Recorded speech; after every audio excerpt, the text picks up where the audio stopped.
Thank you, Madam Speaker. I rise to ask question number 97 of 2017 under my name in today's order paper. And the question is directed to the Minister for Employment, Productivity and Industrial Relations. And the question is, can the Minister advise this House as to what measures has the Ministry put in place to increase the minimum wage rate in the near future? Thank you, Madam Speaker. Thank you. I give the floor to the Honourable Minister for Employment, Productivity and Industrial Relations. Thank you, Madam Speaker, and I'd like to thank the Honourable Selna Noble for this question.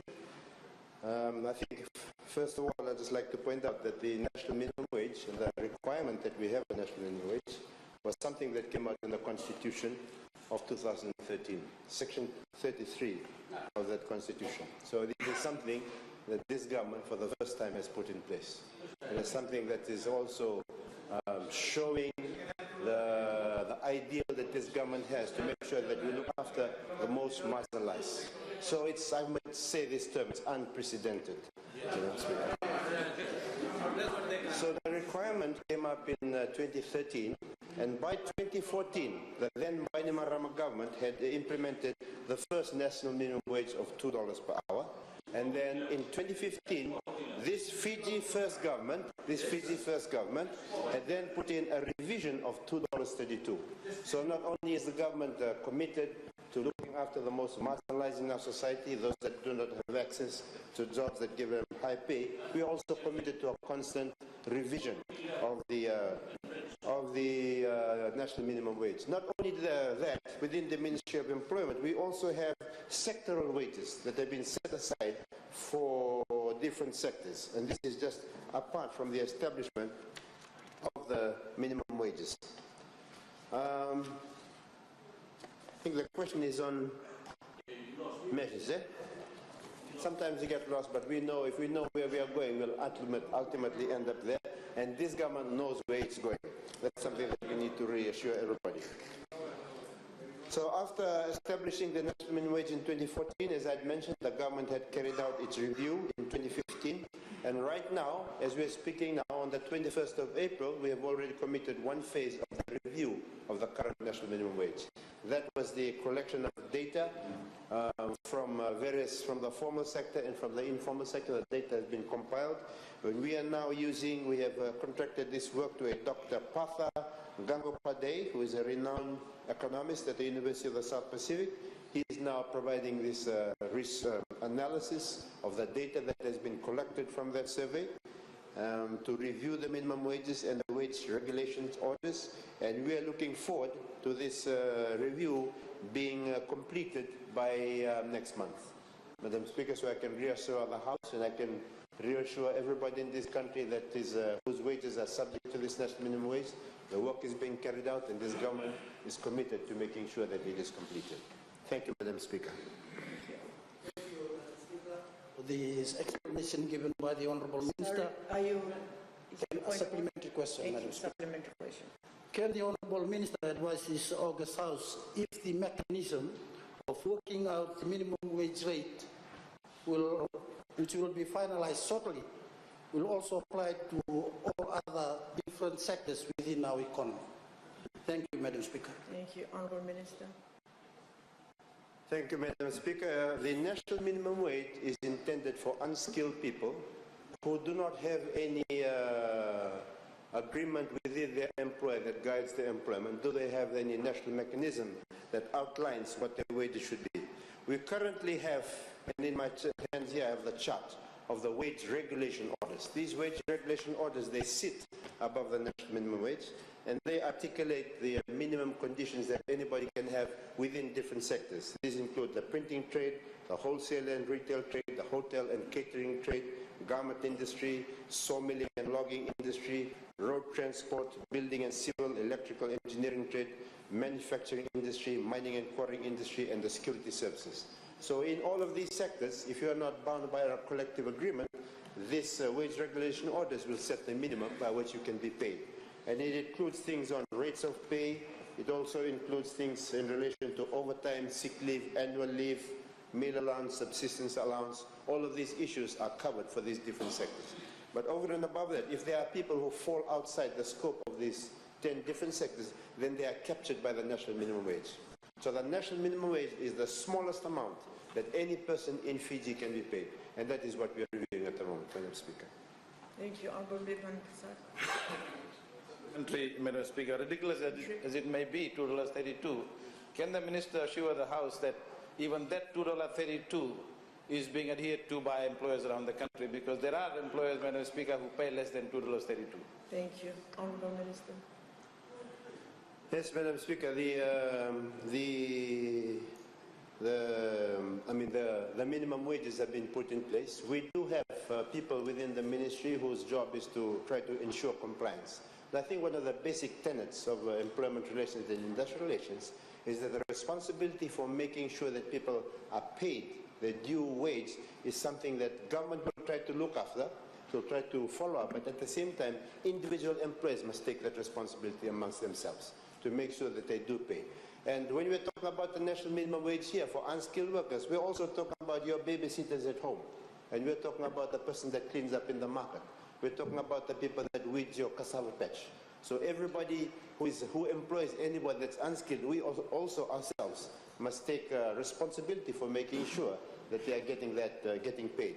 We do have labor inspectors and labor officers that work together with the provincial councils and so forth to try to make sure that there's compliance, and we will continue to do that. But at the end of the day, it needs to be something that everybody in society makes sure that they are aware of what this national minimum wage is and make sure that they can comply with the national minimum wage.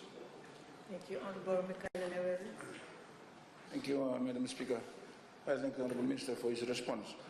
Since there are workers in this nature, as he has alluded to in this House, who are paid $2.32, which is well below the poverty line, I would like to ask the Honourable Minister if there are plans to unionize these workers, given the fact that they are spread all over the country, and if government is serious enough about them, then they should also be unionized. Thank you, Madam Speaker. Thank you, Honourable Minister. Thank you, Madam Speaker. I mean, that's a very good question to ask trade unions. It's obvious that in many cases, trade unions trade unions, they play an important role in society. They try to make sure that they look after the interests of workers, but they tend to go after sectors which are like the public sector, for instance, that is already well structured. But there are very few that go, yes, because there's money involved there. There's very few that go after them. It's not government's role to go around establishing trade unions. But what government has done, prior to in the old labor legislation that we had, people could not bring their grievances to the Ministry of Labor unless they were in a trade union. But government had opened that up under the Bainimarama government, under the Employment Relations Promulgation, so that anybody who has an issue with their employer can bring that on their own to government. And the other thing that demonstrates government commitment to people that are not unionized in these informal sectors, that we have established these wage regulation orders and the national minimum wage. So we will say that government, my ministry in particular, plays the role of an arbiter, of a neutral party that tries to look at the interests of both unions, of workers and also the employers. So it's not going to go around establishing trade unions for these informal sectors. That is something that unions need to consider, whether it's something that they should look at. Thank you, Madam Speaker. Thank you. I now give the floor to Honourable William Naboka. Thank you, Madam Speaker. Madam Speaker, what you get paid determines what you eat, what you wear, where you live, and where your children go to school. The study is that $160 a week is the living wage for Fiji, which comes down to $4 an hour, advocated by SODAPA. When can Fiji first introduce $4 an hour? Point of order.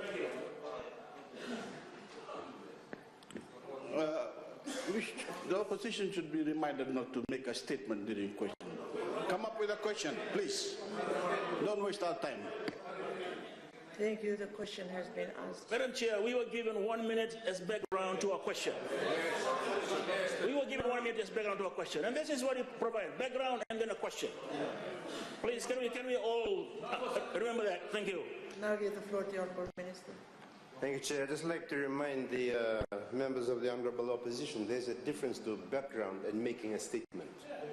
Your background needs to provide the basis on which you can ask the question. But let me get you, when we are talking about, I still have the Point of order, Madam Speaker. Point of order. Madam Speaker, we need clarification You, Madam Speaker, yourself have reminded the government side many times, and they don't seem to get it, that the opposition for supplementary has 1 minute. And it is that 1 minute that they have the right to say whatever they want to and ask a question.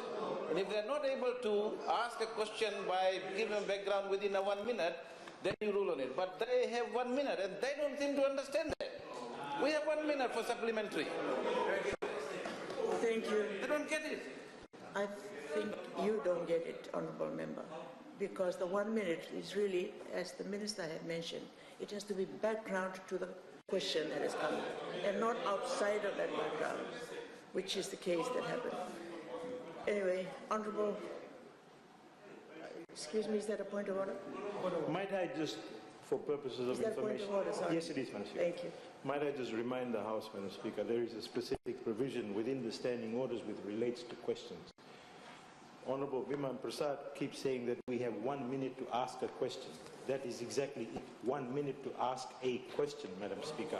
We don't need to get a repetitive question relative to something else, like he did previously, Madam Speaker. Now, the point is, there is a Standing Order 44 says a question must refer to no more than one subject. A question must not be excessive in length. These are the things that have been put out for questions. I wish they would read this, Madam Speaker. But it is 1 minute. If he's saying it's 1 minute, he has 1 minute to ask a question. It's as simple as that. Not give us a... And if there is a question, that question, if there's background, it's related to that question. Not be repetitive all the time. We understand it better than they do, Madam Speaker. Thank you for reiterating my ruling on that one. I now give the floor back to the Honourable Minister. Thank you, Madam Speaker. When we look at developing a national minimum wage, I've tried to explain that we're using it on the basis of a sound methodology. So over the past week, ending on the 21st of April, we have had 88 people that we have hired in the ministry to go out and collect information and data. So first of all, one has to collect information and data before one decides to prescribe what the national minimum wage should be. We're not going to work as suggested by the Honourable Ngavoka, that we're just going to pluck a figure of $4 out of the atmosphere and instantly apply it. We have to look at the ramifications of this on the people themselves who are most marginalized, and at the same time, we have to remember that this national minimum wage is for the unskilled people that don't have much options. We also have to make sure that we're looking at the interests of small and micro enterprises. If you raise the wage too high for these small and micro enterprises, we have to think of their ability to be able to cope. So all of these issues we take into account. If you raise wages too high, it has an impact on inflation. You need to take that into account. You also need to take into account the competitiveness of our industries here relative to those offshore. So we're not going to just pluck a figure, a magic figure, an imaginary figure of $4 out of the atmosphere and apply it. No, we're going to base it on sound judgment of all the factors that need to be taken into account. Thank you, Honourable. Too much. 235,000, 180,000. How much do you take home in 2 weeks? You don't feel for the poor. So thank you very much for the review. Can you at least assure us that the review will bring them up to beyond the poverty line? That's the question. Will the review bring them up to the poverty line? Can you give us an assurance? Very easy. Given the total amount that you receive, that's 100,000. How much do you take home in the fortnight? 3,000. Honourable Minister. Madam Speaker, when we are talking about wages, you also hold your horse, cut it down. I'll give you some tea after this to cut it down. When you are looking at the income that comes into a family, you don't only consider what they do in terms of wages. You also need to take into consideration the effect of social wage. This government has been heavily involved in identifying things that we can assist the most marginalized in the society. How do we do this? We have assistance through social welfare. We do assistance for the free bus fares. We take all of this into account. So you can't just pluck a figure like that. You have to look at the impact of all that government does in all the different ministries that contributes to what they get to look after their families. So all of this will be taken into account in developing the national minimum wage. Thank